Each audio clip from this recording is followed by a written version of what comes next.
अवधूत चिंतन श्री गुरुदेव दत्त. श्री स्वामी समर्थ. जय जय स्वामी समर्थ.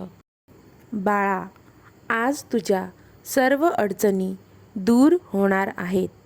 गुरुवारी आम्हाला पिवळे गुलाबाचे फूल अर्पण कर. बघ, तुझ्या सर्व समस्या कशा पटकन दूर होतात. स्वामी म्हणतात, ती वेळ आली आहे. मनापासून माझी भक्ती करतोस ना, त्या भक्तीतून तुझ्या सर्व अडचणी दूर होणार आहेत. स्वामी म्हणतात, मला पिवळे फूल खूप प्रिय आहे. ते गुलाबाचे असो की इतर कोणतेही फूल असो, तुम्ही मला ते अर्पण करा. मी खूप मनाभावे ते स्वीकार करतो. तुम्हाला जीवनात अनेक अडचणी येत असतात. दुःख, भीती, चिंता, काळजी ही नकारात्मकता नेहमी आपल्याला चिकटून असते. काही वेळा अडचणीचे लवकर निरसनही होत नाही. अशा वेळी सकारात्मक विचार ठेवावे व नामस्मरणाची शक्ती अनुभवावी. आमचे सतत मुखात असलेले नामस्मरण आणि तू केलेली आमची सेवा, त्या ठिकाणी आम्ही तुला कुठल्याच गोष्टीची कमी पडू देणार नाही.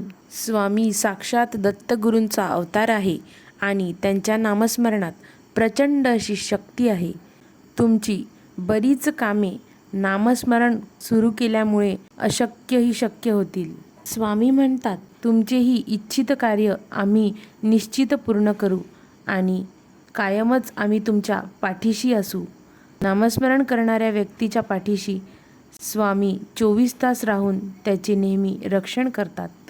स्वामी म्हणतात, तू मला ज्या ज्या नावाने हाक मारशील त्या त्या रूपात मी तुला दर्शन देईल. स्वामी म्हणतात, मी ज्या ज्या घरामध्ये आहे त्या घरामध्ये उन्हाळ्याच्या गरमीत सुद्धा थंड गारवा जाणवतो.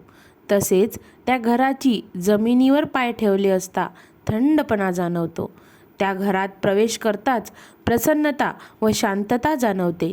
अशा घरात आम्ही सदैव दैवी शक्ती घेऊन येत असतो. स्वामी म्हणतात, तुमच्या सर्व अडचणी दूर होणारच हा विश्वास ठेवा आणि आमच्यावर निशंक सोपवा. कर्म करत राहा, तुम्हाला फळ नक्कीच मिळेल.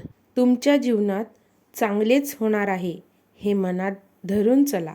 बाकीचे स्वामी बघून घेतील. हा विश्वास जर मनात असला की येणारा प्रत्येक क्षण हा दृढ निश्चयाचा, आत्मविश्वासाचा आणि सकारात्मकतेचा असेल. आणि म्हणूनच स्वामी म्हणतात, निश्चिंत राहा, मी आहे ना. नकळत तुझ्यासमोर असा क्षण येईल ज्याची तू आशा सोडली होतीस आणि निराशा धरून बसला होतास. ते स्वप्न तुझे साकार होईल.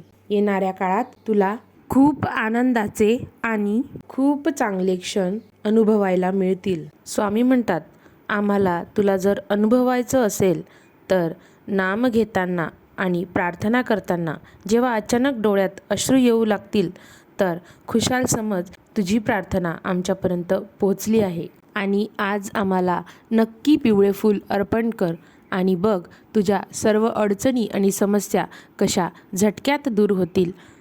अवधूत चिंतन श्री गुरुदेव दत्त. श्री स्वामी समर्थ. जय जय स्वामी समर्थ.